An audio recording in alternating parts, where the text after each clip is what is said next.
Hogan and Flair are essentially how you feel about The Rock and Stone Cold. I feel like you could flip a coin with that one.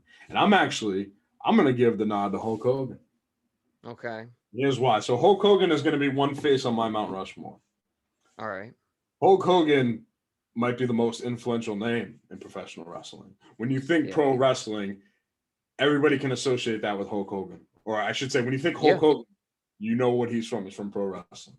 Whether you're watching the 80s and Hulk Hogan, so the generation before us, Generation X, if you will, they grew up rooting for Hulk Hogan, watching Hulk Hogan. They grew up saying their prayers, eating their vitamins, because Hulk Hogan was the guy in pro wrestling. He was essentially the 80s version of John Cena. Yeah.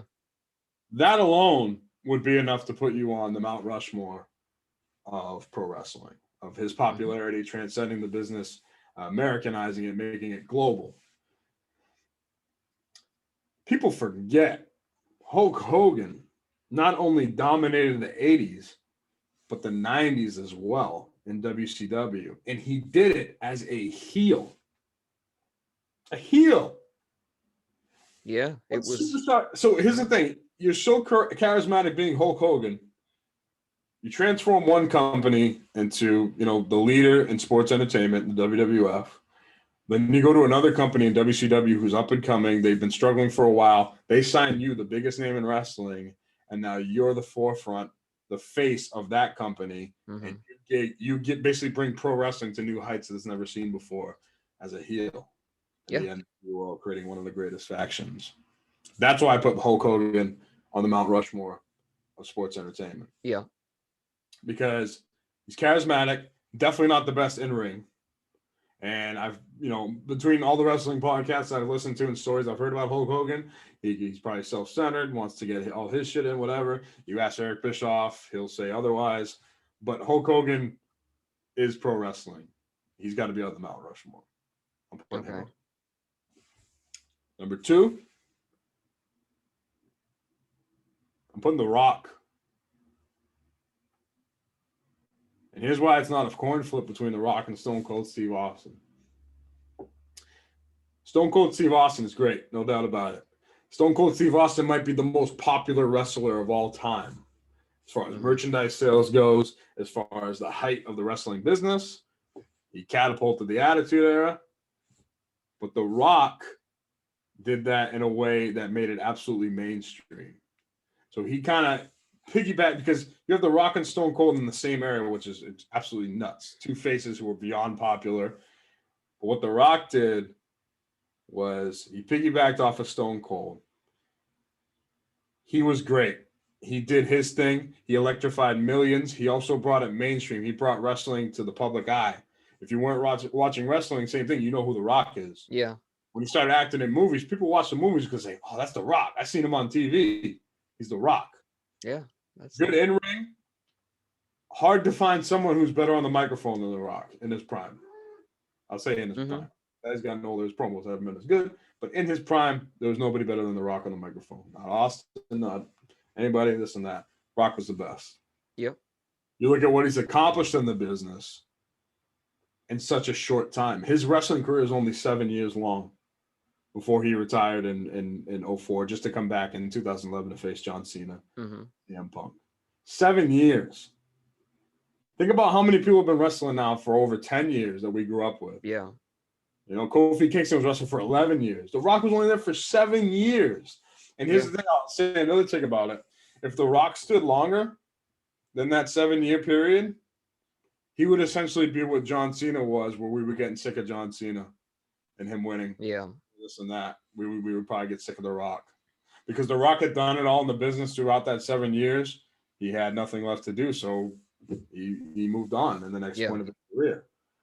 I'm putting The Rock up there. Stone Cold, great, obviously. Hogan, Rock. Okay. Now adding John Cena. John Cena, okay. John Cena following the greatest era in pro wrestling, in my opinion, the Attitude Era. How do you transcend it into that next generation?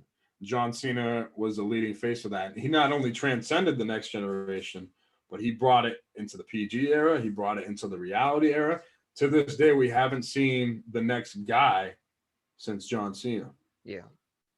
And I tell you what, the business is a lot better with John Cena in it than without. Since John Cena's left, it felt like every John Cena match that you had or every storyline he was involved in meant something. He could have been fighting Dolph Ziggler, for the United States title. You still want to tune into that match because it was John Cena. You knew who he was, this and that. His rise and his upbringing, like coming through the Ruthless Aggression era, becoming WWE champion, having his rivalries with Edge, Triple H, Shawn Michaels. He was Super Cena. He was beating everybody. But it was the right time for him to beat everybody because there was nobody else on the roster who could touch him. Yeah. That popular. We give it to John Cena, 15 plus years, and as the face of the company, you can't really beat that. And that's how he's Hogan-esque. And he did it all as a face, which is crazy. But because he could be a heel. He started out as a heel. And like I said, that's how people organically got behind him. Yeah. On the switch. 3 out of 4 faces: Hulk Hogan, The Rock, John Cena. The last face on that wrestling Mount Rushmore might surprise you, but it might not. I'm going to go with the greatest character of all time in professional wrestling, The Undertaker. Yeah. I like that. It's got to be. And the thing is, you look at Undertaker, and obviously he was never the face of the company at any specific moment when he was in the 1990s. There were superstars like Austin and Rock who were ahead of him. But he's the cornerstone of the WWE. Yeah. The Undertaker, there hasn't been a greater character than The Undertaker. Now he's evolved his character over 30 years now. Crazy. Yeah. Nobody's had a career like that. He came close to being on my Mount Rushmore, but and everything he did, and like how he for so long, and now it's only gotten to the point where he's finally like on interviews and talk shows, he's opening up about it. But for so long, he kept kayfabe, like he was his own. Like he was the Undertaker. It wasn't Mark Calloway. Like Mark Calloway could essentially be dead. He was lived that character, which is insane. Yeah. So long. Sorry, that's my cat, and she's making her debut on the podcast. She's gonna be a frequent guest here, and we are glad to have her.